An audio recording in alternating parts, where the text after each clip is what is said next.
Subscribe करिए हमारे channel target UP TET CTET को और बेल आइकन को दबाइए। हेलो फ्रेंड्स, मैं रेनू स्वागत करती हूँ आप सभी भावी अध्यापक एवं अध्यापिकाओं का आपके अपने channel target UP TET CTET में। दोस्तों, आज की इस वीडियो में आपके डीएलएड थर्ड सेमेस्टर के फर्स्ट पेपर शैक्षिक मूल्यांकन क्रियात्मक शोध एवं नवाचार के बहुत ही महत्वपूर्ण बहुविकल्पी क्वेश्चंस को आज यहाँ पर हम पढ़ने वाले हैं और टोटल 50 बहुविकल्पी क्वेश्चंस को आज इस वीडियो में हम पढ़ने वाले हैं और ये सभी क्वेश्चन आपके एग्जाम की दृष्टि से बहुत महत्वपूर्ण है और कई ऐसे क्वेश्चन हैं जो एग्जाम में पूछे भी गए हैं दोस्तों, तो आप लोग प्लीज वीडियो को पूरा ध्यान से देखिएगा। तो चलिए हम स्टार्ट करते हैं क्वेश्चन नंबर 1 से और टोटल 50 क्वेश्चंस आज की इस वीडियो में हम पढ़ने वाले हैं आपके फर्स्ट पेपर का। फर्स्ट पेपर आपको पता है 50 नंबर का होता है। 50 नंबर के पेपर में जितना मेहनत आप कर देंगे, जितने अच्छे मार्क्स आप लाएंगे, ओवरऑल आपका रिजल्ट उतना ही बेहतर होगा। तो इसलिए आप लोग सभी क्लासेस को भी अटेंड कर लीजिए जो मैंने पढ़ाया है, जिन भी प्रशिक्षुओं ने अभी तक नहीं अटेंड किया है। तो चलिए स्टार्ट करते हैं हम क्वेश्चन नंबर 1 से। छात्रों की रुचियों, संवेगों, मनोवृत्तियों से संबंधित मूल्यांकन का पक्ष कहलाता है। दोस्तों, जब मैंने आपकी क्लासेस ली थी मैंने आपको समझाया था कि जहां पर छात्रों की रुचियों की बात आती है, यानी कि बच्चे की रुचियां क्या है, बच्चा सिंगिंग अच्छा करता है या फिर डांस अच्छा करता है या फिर वह किसी सब्जेक्ट में बहुत अच्छा है, साइंस में बहुत रुचि लेता है, मैथ में बहुत रुचि लेता है, किसी भी प्रकार की रुचियां, ये सभी आते हैं किस पक्ष के अंतर्गत। पहले हम ऑप्शन देख लेते हैं, फिर मैं आपको आंसर बताती हूँ। संज्ञानात्मक पक्ष, भावात्मक पक्ष, कौशलात्मक पक्ष या फिर कोई नहीं। तो आपको अच्छे से पता है कि जहां पर छात्रों के रुचियों की बात आती है, संवेगों की बात आती है, मनोवृत्तियों की यानी कि आदतों की बात आती है, वहां पर जो मूल्यांकन होता है वह होता है भावात्मक पक्ष का मूल्यांकन। ऑप्शन बा जो है ये बिल्कुल सही है। और आपको पता है कि मूल्यांकन के 3 पक्ष होते हैं, संज्ञानात्मक, भावात्मक और कौशलात्मक या क्रियात्मक पक्ष। अब इसके बाद क्वेश्चन नंबर 2। क्वेश्चन नंबर 2 है, छात्रों की त्रुटियों का ज्ञान होने पर उन्हें दूर करने के लिए किया जाने वाला शिक्षण कहलाता है। निदानात्मक शिक्षण, नवाचारी शिक्षण, उपचारात्मक शिक्षण या फिर कौशल आधारित शिक्षण। तो आप सभी प्रशिक्षुओं को ये बात पता है और मैंने बार बार बताया है, जब हम किसी भी बच्चे की कमजोरी का पता लगाते हैं, सिर्फ हमें क्या करना है कि बच्चा कौन से विषय में कमजोर है, अगर हमने ये पता लगा लिया तो यहाँ पर क्या हो गया, निदानात्मक शिक्षण हो गया। यानी कि हमने पता लगाने का काम कर लिया कि आखिर में बच्चा कमजोर किस विषय में है। और जब हम उस कमजोरी को दूर करेंगे, चाहे उस बच्चे को एक्स्ट्रा क्लास दे करके, मान लीजिए अगर वह साइंस में कमजोर है या मैथ में कमजोर है तो हम साइंस की उसे एक्स्ट्रा क्लास देंगे, मैथ की एक्स्ट्रा क्लास देंगे, उसे ट्यूशन देंगे, ताकि वो बच्चा क्या करे, एक्स्ट्रा क्लास के माध्यम से उसे एक्स्ट्रा करिकुलम के माध्यम से उस बच्चे को हर हाल में हमें क्या करना है, सभी बच्चों के साथ ही लेकर के चलना है और उसे जो जिस विषय में वह पीछे है उसे क्या करना है, हमें उस विषय को और बेहतर बनाना है उस बच्चे का। तो इसलिए यहाँ पर देखिए, छात्रों की त्रुटियों का ज्ञान होने पर हम उन्हें जब दूर करते हैं उसकी त्रुटियों को, तो वह होता है उपचारात्मक शिक्षण। तो निदानात्मक का मतलब कमजोरी का पता लगाना, किस विषय में बच्चा कमजोर है, और जब हम उसकी कमजोरी को दूर करते हैं एक्स्ट्रा क्लासेस के माध्यम से, उसे अच्छे से पढ़ा करके अलग से उस विषय को, तो ये होता है उपचारात्मक शिक्षण। ऑप्शन सा जो है ये बिल्कुल सही है और मैंने आप लोगों को बहुत बार बताया है निदानात्मक शिक्षण और उपचारात्मक शिक्षण, क्योंकि ये बहुत ही महत्वपूर्ण है। आप देखिए क्वेश्चन नंबर 1 भी 2016 में पूछा गया है, क्वेश्चन नंबर 2 भी पूछा गया है। अब इसके बाद हम क्वेश्चन नंबर 3 देखेंगे। व्यापक मूल्यांकन द्वारा मूल्यांकन किया जाता है व्यक्तित्व के सभी पक्षों का, नैतिक मूल्यों का, शांति शिक्षा का या केवल संप्राप्ति का। दोस्तों, जो व्यापक मूल्यांकन होता है, इसमें मूल्यांकन जो होता है वह होता है व्यक्तित्व के सभी पक्षों का। बहुत इंपॉर्टेंट है व्यापक मूल्यांकन, याद रखिएगा, व्यक्तित्व के सभी पक्षों का मूल्यांकन होता है व्यापक मूल्यांकन में, इसीलिए इसे व्यापक मूल्यांकन कहा जाता है। इसके बाद क्वेश्चन नंबर 4 है, मूल्यांकन का संज्ञानात्मक पक्ष संबंधित है ज्ञान से, बोध से, अनुप्रयोग से या उपयुक्त सभी। दोस्तों, मूल्यांकन का जो संज्ञानात्मक पक्ष होता है या ज्ञानात्मक पक्ष होता है, उसमें ज्ञान भी आता है, बोध भी आता है, अनुप्रयोग यानी कि टीचर ने आपको क्या किया, कोई भी चीज आपको ब्लैक बोर्ड पर वो सिखा रहे हैं, कोई कोई भी सवाल लगाना सिखा रहे हैं या कुछ चीजें सिखा रहे हैं, और जब वो सिखा रहे हैं तो आपको वो बातें समझ में आ रही हैं, यानी कि आपको उसका बोध हो रहा है। और जब आपने वो सवाल सीख लिया लगाना, यानी कि आपने बोध कर लिया, तो आप क्या करोगे? उसी तरीके के और भी सवाल अगर आप आएंगे, अगर और भी सवाल उसी तरीके के आएंगे तो आप क्या करोगे? आप लगा लोगे, यानी कि आपने उस नियम का प्रयोग करना सीख लिया, अनुप्रयोग करना सीख लिया। तो यहाँ पर ऑप्शन द जो है उपयुक्त सभी, ये बिल्कुल राइट आंसर हो जाएगा।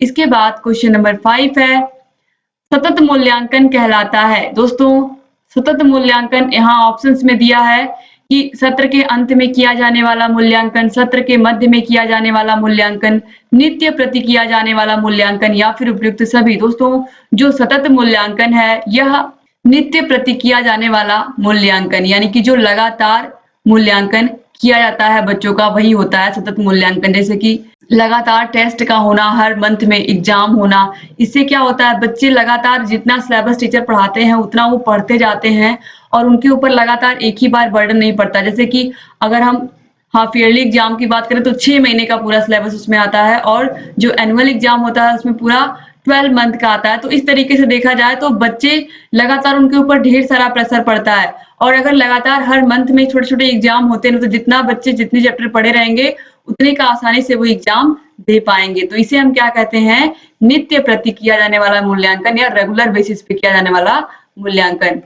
क्वेश्चन नंबर 6 है, विज्ञान, भूगोल तथा कृषि विषय होते हैं केवल सैद्धांतिक मूल्यांकन वाले, सैद्धांतिक तथा प्रायोगिक मूल्यांकन वाले, केवल मौखिक मूल्यांकन वाले या फिर उपयुक्त में से कोई नहीं। दोस्तों, विज्ञान विषय यानी कि साइंस, साइंस में क्या होता है? थियरी भी होता है, यानी कि सिद्धांत भी होते हैं, और क्या होता है उसमें? प्रैक्टिकल भी होता है। आपको पता है, चाहे फिजिक्स हो, केमिस्ट्री हो, बायोलॉजी हो, सब में हम क्या करते हैं? प्रैक्टिकल भी करते हैं। भूगोल विषय इसी प्रकार से है। भूगोल विषय सैद्धांतिक तो होता ही, साथ ही साथ हम क्या करते हैं? भूगोल विषय को हम भ्रमण के माध्यम से सीखते हैं, इसीलिए टूर जाता है स्कूलों में बच्चों का, कि बच्चे भूगोल विषय को प्रायोगिक रूप में समझें, खाली सैद्धांतिक रूप में ही नहीं। इसी प्रकार से जो कृषि विषय होता है, जिन भी प्रशिक्षुओं ने एग्रीकल्चर विषय से ग्रेजुएशन किया होगा, उन्हें पता है कि जो एग्रीकल्चर सब्जेक्ट होता है इसमें क्या होता है? इसमें प्रयोग भी होता है, अलग-अलग प्रकार के बीजों का, खादों का कैसे प्रयोग करना है, और सिद्धांत भी होता है, उसे पढ़ना भी होता है उस विषय को, और उसका प्रयोग भी करना होता है। तो इस तरीके से चाहे विज्ञान विषय हो, चाहे भूगोल विषय हो, चाहे कृषि हो, इन सभी में क्या होता है? सैद्धांत भी होता है, यानी कि सिद्धांत भी होता है, और क्या होता है? प्रयोग भी होता है। तो ऑप्शन बा जो है, सैद्धांतिक तथा प्रायोगिक मूल्यांकन वाले ये दोनों सब्जेक्ट, ये तीनों सब्जेक्ट होते हैं। इसके बाद क्वेश्चन नंबर 7 है, उत्तम परीक्षण की विशेषता है वैधता, विश्वसनीयता, वस्तुनिष्ठता या फिर उपयुक्त सभी। दोस्तों, ये सभी क्या है? उत्तम परीक्षण की विशेषताएं हैं, वैधता, विश्वसनीयता, वस्तुनिष्ठता। तो ऑप्शन द जो है ये बिल्कुल सही हो जाएगा। इसके बाद क्वेश्चन नंबर 8 है, रचनात्मक मूल्यांकन में किया जाता है बच्चों के प्रारंभिक ज्ञान का मूल्यांकन, बच्चों के अंतिम ज्ञान का मूल्यांकन, बच्चों के मध्यांतर ज्ञान का मूल्यांकन या फिर बच्चों के समग्र ज्ञान का मूल्यांकन। जो रचनात्मक मूल्यांकन होता है दोस्तों, इसमें बच्चे के प्रारंभिक ज्ञान का हम मूल्यांकन करते हैं, किसी भी बच्चे के प्रारंभिक ज्ञान का मूल्यांकन करते हैं। ऑप्शन आ जो है ये बिल्कुल सही हो जाएगा। इसके बाद क्वेश्चन नंबर 9 है, भावात्मक पक्ष कहलाता है बच्चों की रुचियों से संबंधित मूल्यांकन, बच्चों के संवेगों से संबंधित मूल्यांकन का पक्ष, बच्चों की मनोवृत्तियों से संबंधित मूल्यांकन का पक्ष या फिर उपयुक्त सभी। दोस्तों, जो भावात्मक पक्ष होता है यह बच्चों की मनोवृत्तियों से संबंधित, रुचियों से संबंधित, संवेगों से संबंधित होता है। ये अभी आपने ऊपर क्वेश्चन देखा है, बच्चों की रुचियां, बच्चों के संवेग, बच्चों की मनोवृत्तियां, चाहे बच्चों की आदतें हों, चाहे उन्हें किसी विषय में रुचि हो, उनके संवेग यानी कि अचानक से वह किस तरीके से, कभी वो बहुत खुश होते हैं, कभी वो अचानक से डर जाते हैं, किसी प्रकार से भय उनके अंदर आ जाता है। तो ये सभी क्या संवेग हैं। तो यहाँ पर चाहे रुचियों की बात होगी, उनका किस विषय में इंटरेस्ट है या कहाँ पर वो किस लाइन में जाना चाहते हैं, चाहे संवेग हो, चाहे उनकी मनोवृत्तियां, आदतें हों, ये सभी क्या हैं? भावात्मक पक्ष के अंतर्गत ही आते हैं। तो ऑप्शन द जो है उपयुक्त सभी, ये बिल्कुल राइट आंसर हो जाएगा, उपयुक्त सभी। याद रखिएगा आप लोग। देखिए, ये क्वेश्चन 16 में भी पूछा गया है, फिर 17 में भी पूछ लिया है। क्वेश्चन नंबर 10 है, ब्लूप्रिंट का संबंध है उपचारात्मक शिक्षण से, नवाचार से, प्रश्न पत्र निर्माण से या क्रियात्मक शोध से। दोस्तों, जो ब्लूप्रिंट है इसका संबंध होता है प्रश्न पत्र निर्माण से आप देखिए लगातार 16 में भी पूछा गया, फिर 17 में भी पूछ लिया है। तो क्वेश्चंस रिपीट होते हैं आपके एग्जाम में। और ब्लूप्रिंट का संबंध किससे है, यही पूछ रहा है। तो ब्लूप्रिंट का जो संबंध होता है वो होता है प्रश्न पत्र निर्माण से, यानी कि जो शिक्षक प्रश्न पत्र का निर्माण करते हैं जब बच्चों का एग्जाम लेते हैं, तो यह संबंधित होता है किससे, ब्लूप्रिंट से। कि यहाँ पर ब्लूप्रिंट का मतलब होता है कि जैसे अगर टोटल 10 चैप्टर है, किसी भी सब्जेक्ट का हमें टेस्ट लेना है बच्चों का, और उसमें टोटल कितने सब्जेक्ट हैं, 10 सब्जेक्ट हैं, और जब हम उनकी परीक्षा लेंगे तो उन 10 के 10 चैप्टर में से जो आसान चैप्टर है उनसे भी क्वेश्चन होना चाहिए, कितने बहुविकल्पी क्वेश्चन होने चाहिए, किस हम टॉपिक से बहुविकल्पी क्वेश्चन दें, किससे अतिलघुत्तरीय दें, किससे लघुत्तरीय दें, किस टॉपिक से कौन सा महत्वपूर्ण है, जिसके विषय में बच्चे जानते हैं या नहीं। इस तरीके से टीचर सोच करके जो प्रश्न पत्र का निर्माण करते हैं वही होता है ब्लूप्रिंट। तो याद रखिएगा आप लोग। इसके बाद क्वेश्चन नंबर 11 है, उपचारात्मक शिक्षण संबंधित है। बहुत ही अच्छे से मैंने अभी आप लोग को समझाया है कि बच्चा अगर किसी भी विषय में कमजोर है, केवल आपने उसकी कमजोरी का जब पता लगा लिया तो वह क्या हो गया, उसका निदान करना हो गया।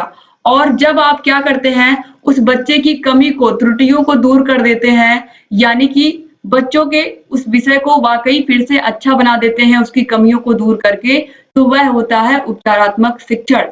तो यहाँ पर आप देखिए ऑप्शन सा जो है बच्चों की त्रुटियों को दूर करने से संबंधित है उपचारात्मक शिक्षण। ऑप्शन सा जो है ये बिल्कुल सही हो जाएगा। इसके बाद हम अगला क्वेश्चन देखेंगे। क्वेश्चन नंबर 12 है, बच्चों द्वारा किए गए कार्यों एवं उपलब्धियों का विवरण रखने हेतु प्रयोग किया जाता है। प्रयोग तैयार किया जाता है, अवलोकन, युग्म मूल्यांकन, छात्र प्रोफाइल या फिर समाज मिति। तो राइट आंसर यहाँ पर है दोस्तों छात्र प्रोफाइल। ऑप्शन सा जो है ये बिल्कुल सही है। क्वेश्चन नंबर 13 है, निम्नलिखित में से किसके द्वारा यह पता चलता है कि बच्चे ने अभी तक कितना ज्ञान व कौशल अर्जित किया है। नियंत्रण, संकेतक, मापक या फिर ऐन्द्रिक। तो आपको पता है कि लगातार जो टेस्ट होते हैं या जो एग्जाम होते हैं उसमें हम क्या करते हैं, जब हम बच्चों की परीक्षा लेते हैं किसने कितने मार्क्स गेन किए, तो यहाँ पर हम क्या करते हैं, मापन। ऑप्शन सा जो है मापक, ये बिल्कुल राइट आंसर हो जाएगा। देखिए 2017 में ये सब क्वेश्चन पूछे हुए हैं। इसके बाद क्वेश्चन नंबर 14 है, क्रियात्मक शोध का मूल आधार होता है। जिन भी प्रशिक्षुओं ने क्लासेस अटेंड की हैं अच्छे से उन्हें पता है, जो मैंने पूरा पढ़ाया है, क्रियात्मक शोध जहां पर भी आपको दिखेगा आपके दिमाग में तुरंत एक ही बात आनी चाहिए, और वह बात क्या है कि हम अगर समस्या हमारी है तो हम ही उसका हल ढूंढेंगे, यानी कि समस्या हमारी और हल भी हमारा, या समस्या हमारी और समाधान भी हमारा। तो ऑप्शन आ जो है समस्या हमारी और हल भी हमारा, ये बिल्कुल राइट आंसर हो जाएगा। इसके बाद क्वेश्चन नंबर 15 है, निम्नलिखित में से कौन सी क्रियात्मक शोध की विशेषता होती है। समय अधिक लगता है, इसका उद्देश्य नए सिद्धांतों का प्रतिपादन करना होता है, सामान्यीकरण नए सिद्धांतों के रूप में होता है, अनुभवजन्य होती है। तो यहाँ पर देखो दोस्तों राइट आंसर हो जाएगा ऑप्शन द अनुभवजन्य होती हैं।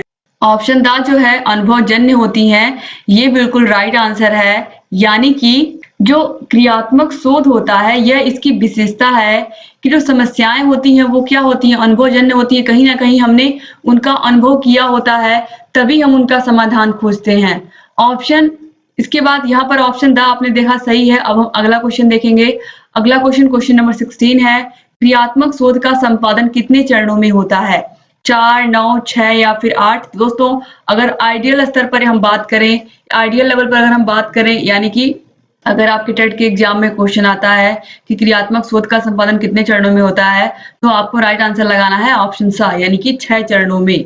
यही आपको याद रखना है, जो आपके सिलेबस में आपको पढ़ाया गया है वह भी आपको याद रखना है। लेकिन अगर पूछता है क्रियात्मक शोध का संपादन कितने चरणों में होता है, तो आपको मेनली 6 चरण ही लगाने हैं। अगर ऑप्शन में 6 नहीं दिया है तब आपको 8 पर आना है, वरना आपको 6 ही लगाने हैं। आप लोग याद रखिएगा।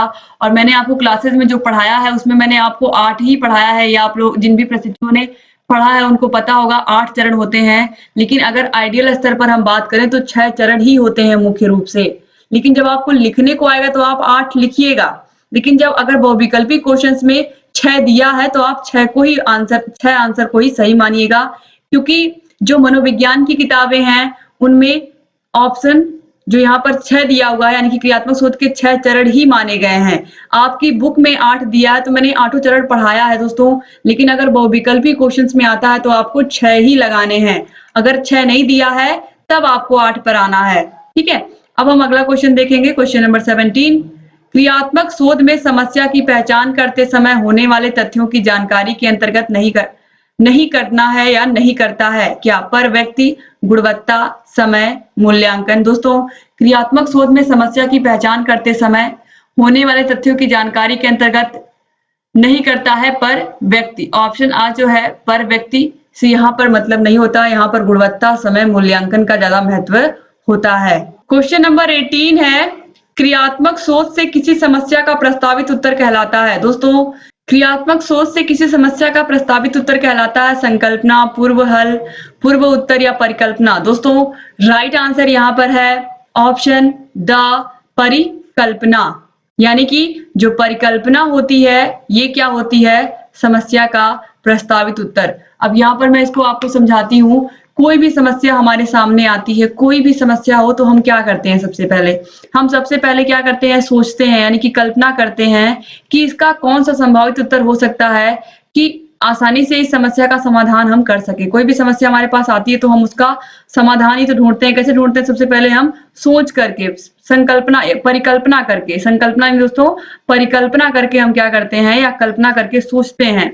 तो ऑप्शन द जो है ये बिल्कुल सही हो जाएगा। इसके बाद क्वेश्चन नंबर 19 है, क्रियात्मक शोध जिस लक्ष्य समूह के बारे में किया जाता है उसे कहते हैं यथेष्ट, समष्टि, व्यष्टि या जन समूह। तो राइट आंसर है ऑप्शन बा, समष्टि। इसके बाद क्वेश्चन नंबर 20 है, निम्नलिखित में से कौन सा क्रियात्मक शोध के उपकरण के अंतर्गत नहीं आता है? साक्षात्कार, प्रश्नावली, प्रत्यक्षण या फिर अवलोकन। दोस्तों, राइट आंसर यहाँ पर है ऑप्शन सा, प्रत्यक्षण।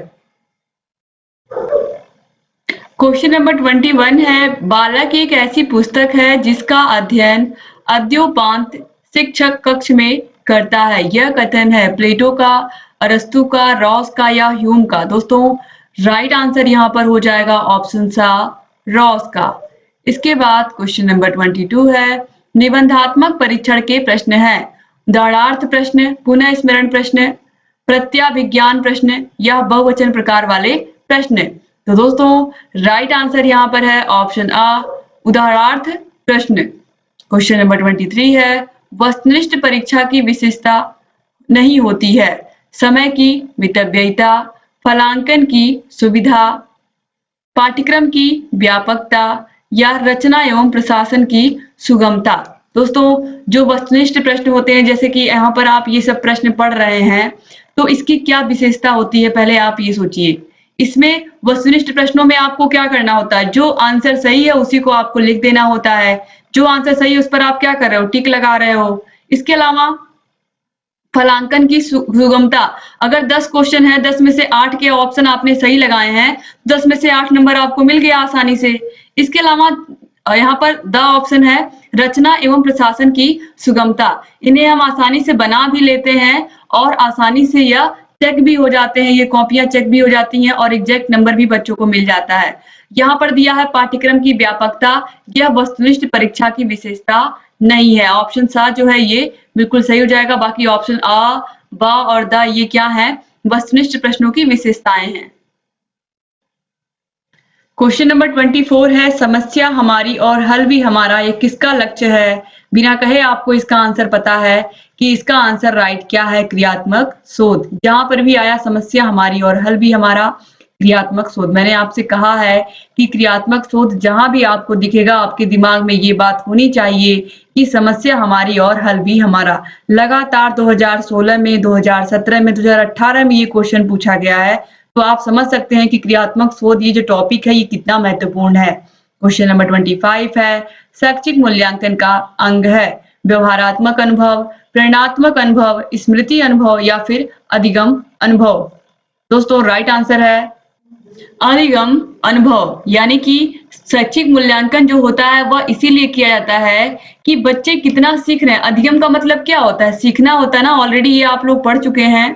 अपने फर्स्ट सेमेस्टर में ही। तो अधिगम जो होता है इसका मतलब होता है सीखना। तो सीखा कितना, बच्चों ने अनुभव कितना किया, सीखा कितना, यही तो होता है शैक्षिक मूल्यांकन। अब इसके बाद अगला क्वेश्चन हम देखेंगे। क्वेश्चन नंबर 26 है, परिकल्पना होती है समाधान का पूर्ण अनुमान, समाधान के का बाद में अनुमान, समाधान के मध्य में अनुमान, या फिर कोई अनुभव नहीं किया, कोई अनुभव ही नहीं जाता। दोस्तों कोई अनुभव किया ही नहीं जाता। दोस्तों जो परिकल्पना होती है यह क्या होती है, समाधान का पूर्व अनुमान। यहाँ पर पूर्ण नहीं बल्कि क्या होगा, पूर्व अनुमान। यानी कि मैंने ऑलरेडी आपको बताया है कि जो परिकल्पना होती है किसी भी समस्या का क्या होती है, एक पूर्व अनुमान होती है कि कोई भी समस्या हमारे सामने आती है तो पहले हम क्या करते हैं, पहले या पूर्व में हम क्या करते हैं, उस समस्या के समाधान के विषय में क्या करते हैं, सोचते हैं कि कौन कौन से रास्ते हैं जिनसे आसानी से इस समस्या का समाधान हम प्राप्त कर लें। तो समाधान का पूर्व अनुमान होता है ये क्या, परिकल्पना। आप देखिए 2018 में भी ये क्वेश्चन पूछा गया है। क्वेश्चन नंबर 27 है, मापन का सामान्य सिद्धांत संबंधित है गणित से, विज्ञान से, भूगोल से, अर्थशास्त्र से। जहां पर भी मापने की बात आती है वहां पर हम सबसे पहले गणित विषय को ही जोड़ते हैं। तो ऑप्शन आ जो है ये बिल्कुल सही हो जाएगा। इसके बाद क्वेश्चन नंबर 28 है, बहुत ही महत्वपूर्ण क्वेश्चन है, वेरी इंपॉर्टेंट। ये जो परिभाषा है मापन की, इसको आप ध्यान से देखिएगा, ऑलरेडी मैंने क्लासेस में भी इसको पढ़ाया है। आप सभी प्रशिक्षुओं को ये बात पता है कि मैंने हाथों से लिख करके हैंड रिटन नोट्स के माध्यम से अपने हाथों से लिख करके आप लोग के लिए नोट्स बनाए हैं। आप हर विषय को पढ़िए हमारे चैनल से और अपनी तैयारी को बेहतर बनाइए। दोस्तों मापन किन्हीं निश्चित स्वीकृत नियमों के अनुसार वस्तुओं को अंक प्रदान करने की प्रक्रिया है। यह कथन किसका है, हेल्म स्टडेटर का, एस स्टीवेंसन का, बर्ट्रैंड रसेल का, या फिर वुंट का। राइट आंसर है एमएस स्टीवेंसन का। ऑप्शन बा जो है ये बिल्कुल सही है, स्टीवेंसन की ये परिभाषा है, याद रखिएगा। क्वेश्चन नंबर 29 है, शैक्षिक उद्देश्य के अंग हैं बालक, समाज, विषय वस्तु या उपयुक्त सभी। तो राइट आंसर है ऑप्शन द उपयुक्त सभी। क्वेश्चन नंबर 30 है, बालक के विभिन्न कौशल विकसित होने वाला क्षेत्र है। बालक के अंदर विभिन्न कौशल किस क्षेत्र के अंतर्गत से आते हैं, ज्ञानात्मक क्षेत्र से, भावात्मक क्षेत्र से या क्रियात्मक क्षेत्र से। दोस्तों बच्चों के अंदर जो कौशल विकसित होते हैं किसी भी प्रकार के, चाहे वह ज्ञान का हो, चाहे वह भावनाओं का हो, चाहे वह क्रियात्मक क्षेत्र का हो, तो राइट आंसर हो जाएगा ऑप्शन द। यानी कि ये सभी क्या है, बच्चों के अंदर कौशल विकसित करते हैं अलग अलग प्रकार के, चाहे ज्ञानात्मक क्षेत्र हो, चाहे भावात्मक क्षेत्र हो या क्रियात्मक क्षेत्र हो, ये सभी क्या है, मूल्यांकन के पक्ष हैं। क्वेश्चन नंबर 31 है, बौद्धिक योग्यता में बोध का अंग नहीं है, अनुवाद, विवेचना, विस्तार या अनुप्रयोग। अनुप्रयोग एक अलग आपको पता है, पहले क्या आता है, ज्ञानात्मक पक्ष के अंतर्गत सबसे पहले क्या आता है, बोध आता है, सबसे पहले ज्ञान आता है, फिर बोध आता है, फिर अनुप्रयोग आता है। तो यहाँ पर ये बोध का अंग नहीं, अनुप्रयोग अलग से है, आपको पता है। तो ऑप्शन द जो है अनुप्रयोग ये बिल्कुल सही हो जाएगा, यह बोध का अंग नहीं है। बाकी अनुवाद, विवेचना, विस्तार करना ये सभी क्या है, बोध का अंग है। 2018 में पूछा हुआ क्वेश्चन है। इसके बाद क्वेश्चन नंबर 32 है, रॉस का कथन है, वेरी इंपॉर्टेंट क्वेश्चन है। बचाव निदान का निम्नतम स्तर है, बचाव निदान का उच्चतम स्तर है, बचाव निदान का मध्यम स्तर है या उपयुक्त में से कोई नहीं। बहुत ही सिंपल सी परिभाषा है ये, इसको आप याद रखिएगा। रॉस का कथन है ये क्या है, आप देखिए, बचाव निदान का उच्चतम स्तर है। क्वेश्चन नंबर 33 है, क्रियात्मक शोध में शोधकर्ता होता है उत्पादक, उपभोक्ता, उत्पादक एवं उपभोक्ता दोनों, या फिर ना तो उत्पादक और ना ही उपभोक्ता। दोस्तों जो क्रियात्मक शोध होता है इसमें जो शोधकर्ता होते हैं वो उत्पादक एवं उपभोक्ता दोनों होते हैं। यानी कि वो क्या करते हैं, खुद उस समस्या का समाधान ढूंढते हैं और जब समाधान मिल जाता है तो उसका प्रयोग भी वही करते हैं। तो इसीलिए उत्पादक एवं उपभोक्ता दोनों होते हैं ये। क्वेश्चन नंबर 34 है, क्रियात्मक शोध करने का अधिकार किसको है, केवल शिक्षकों को है, केवल प्रधानाध्यापकों को है, केवल शिक्षकों और प्रधानाध्यापकों को है, और शिक्षकों, प्रधानाध्यापकों, छात्रों एवं एबीएस से सभी को है। तो राइट आंसर यहाँ पर हो जाएगा ऑप्शन द, शिक्षकों, प्रधानाध्यापकों, छात्रों एवं एबीएस से सभी को है। सभी लोग अपनी समस्या जो भी उनके सामने आती है उनका समाधान क्रियात्मक शोध के माध्यम से प्राप्त कर सकते हैं। अब इसके बाद हम अगला क्वेश्चन देखेंगे। क्वेश्चन नंबर 35 है, स्टीफन एम कोरे ने शैक्षिक क्षेत्र में किस प्रकार के अनुसंधान का प्रयोग किया है?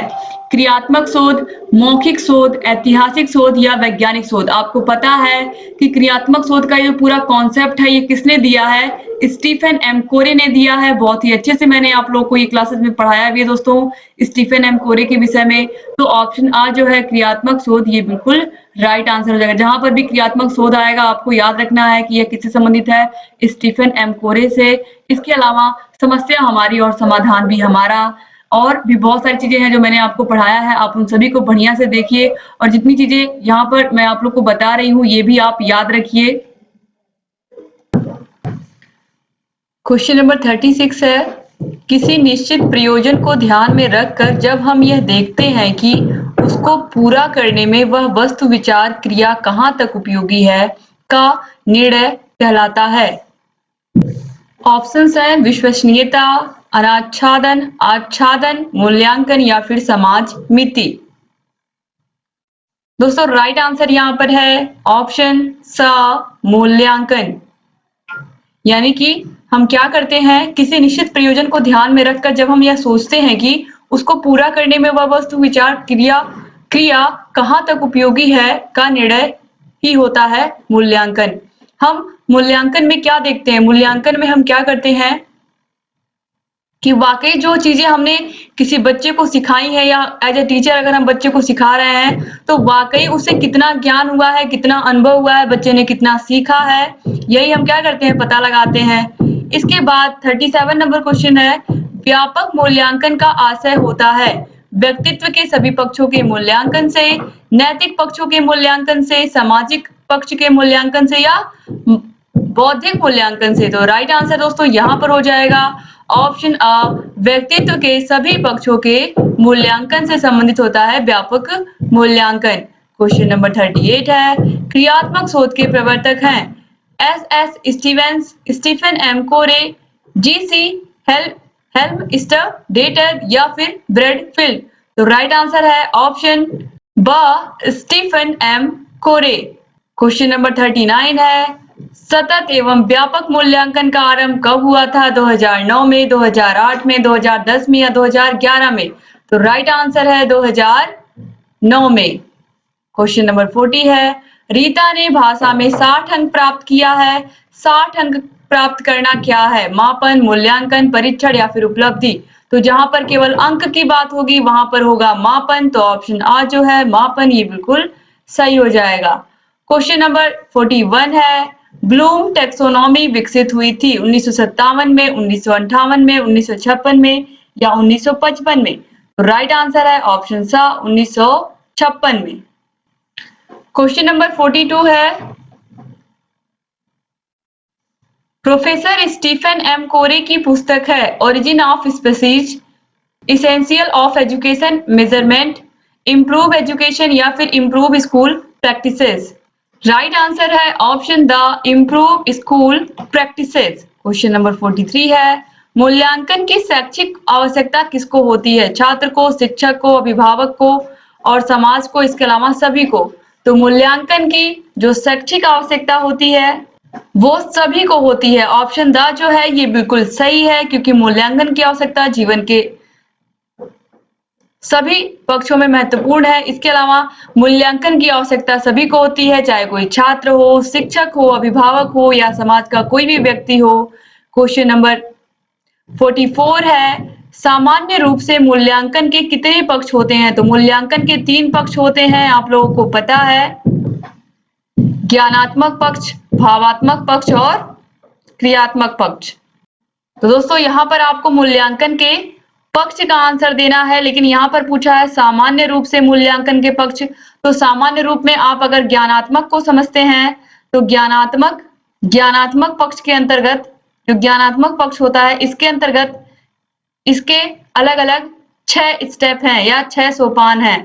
तो यहाँ पर आपको ध्यान रखना है कि मूल्यांकन के कितने पक्ष होते हैं?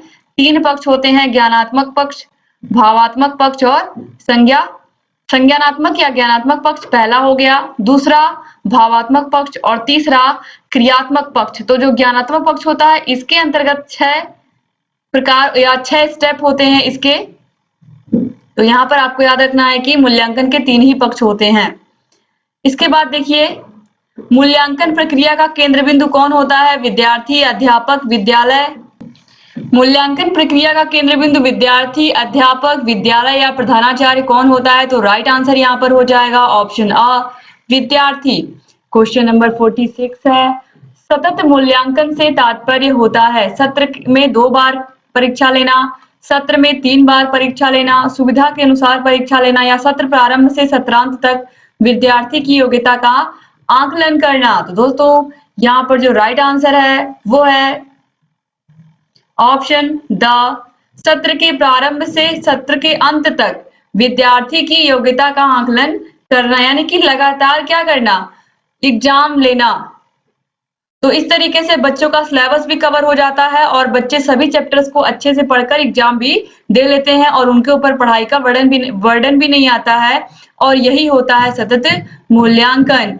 इसके बाद क्वेश्चन नंबर 47 है, शैक्षिक शोध को सामान्यतः कितने वर्गों में बांटा जाता है या क्रियात्मक शोध को सामान्यतः कितने वर्गों में बांटा जाता है? तो दोस्तों यहाँ पर जो राइट आंसर है वो है ऑप्शन ब 6। क्वेश्चन नंबर 48 है, शिक्षण अधिगम प्रक्रिया में नवाचार है अभिक्रमित अनुदेशन, टोली शिक्षण, खुली कक्षा कक्ष, उपयुक्त सभी। दोस्तों शिक्षण अधिगम प्रक्रिया में जो नवाचार है वो अभिक्रमित अनुदेशन भी है, टोली शिक्षण भी है, खुली कक्षा कक्ष भी है। तो ऑप्शन द जो है उपयुक्त सभी, ये बिल्कुल राइट आंसर हो जाएगा। क्वेश्चन नंबर 49 है, निम्न में से कौन सा ब्लूम के ज्ञानात्मक क्षेत्र के अंतर्गत नहीं आता है?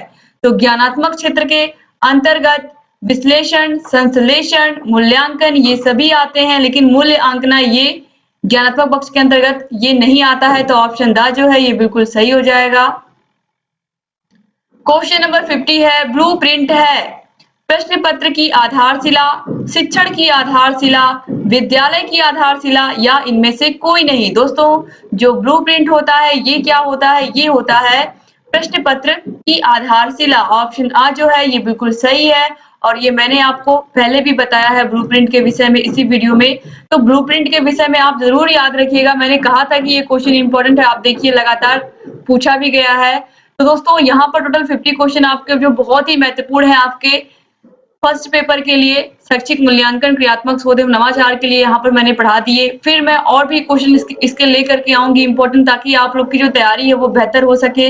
इससे पहले आप लोग को पता ही है कि आपके सभी क्लासेस मैंने लिए हैं, हर एक विषय को हैंड रिटेन नोट्स के माध्यम से पढ़ाया है। पवन सीरीज, राजन सीरीज ऑलरेडी पूरा सॉल्व करवा दिया है, और सभी विषयों के आपको प्रीवियस ईयर क्वेश्चन पेपर भी सॉल्व मिल जाएंगे चैनल पर। दोस्तों आप सभी वीडियोस को देखिए, डिस्क्रिप्शन बॉक्स और कमेंट बॉक्स में भी आपको सभी विषयों की लिंक मैं दे दूंगी, ताकि आप सभी विषयों को देखिए और अपनी तैयारी को बेहतर बनाइए। यहाँ ऊपर आई बटन पर भी क्लिक करके आपको सभी वीडियोस की लिंक मिल जाएगी। जहाँ कहीं भी कोई भी समस्या आ रही है आप कमेंट बॉक्स में हमें बताइए। आपकी तैयारी बेहतर करवाना हमारी रिस्पॉन्सिबिलिटी है, आप बस चैनल से बने रहिए, और जहाँ कहीं भी कोई भी समस्या आ रही है हमसे बताते रहिए। उम्मीद करती हूँ कि आप चैनल से ऐसे ही बने रहेंगे और सभी वीडियोस को देखते रहेंगे। दोस्तों सभी वीडियोस को आप देखते रहिए, और जहाँ कहीं भी कोई भी समस्या आ रही है हमसे बताते रहिए। और अगर अभी तक आपने हमारे चैनल को सब्सक्राइब नहीं किया है तो प्लीज सब्सक्राइब कर दीजिए और बेल आइकन को भी प्रेस कर दीजिए, ताकि हम जो भी नई वीडियोस बनाते हैं उन सभी का नोटिफिकेशन आप सभी के पास समय से पहुंचे और आप वीडियो को बिना मिस किए सभी वीडियोस को देखते रहें। उम्मीद करती हूँ ये वीडियो भी आपको पसंद आई होगी और आप ऐसे ही चैनल से बने रहेंगे और सभी वीडियोस को देखते रहेंगे। दोस्तों उम्मीद करती हूँ आप सभी लोग ऐसे चैनल से बने रहेंगे और हर एक वीडियो को देखते रहेंगे और अपने एग्जाम की तैयारी बेहतर करते रहेंगे। एक बार फिर से आप सभी भाई बहनों का बहुत बहुत शुक्रिया वीडियो पूरा देखने के लिए। मिलते हैं नेक्स्ट वीडियो में, तब तक अपना ख्याल रखिएगा, अपने परिवार का ख्याल रखिएगा और हमारे चैनल से बने रहिएगा।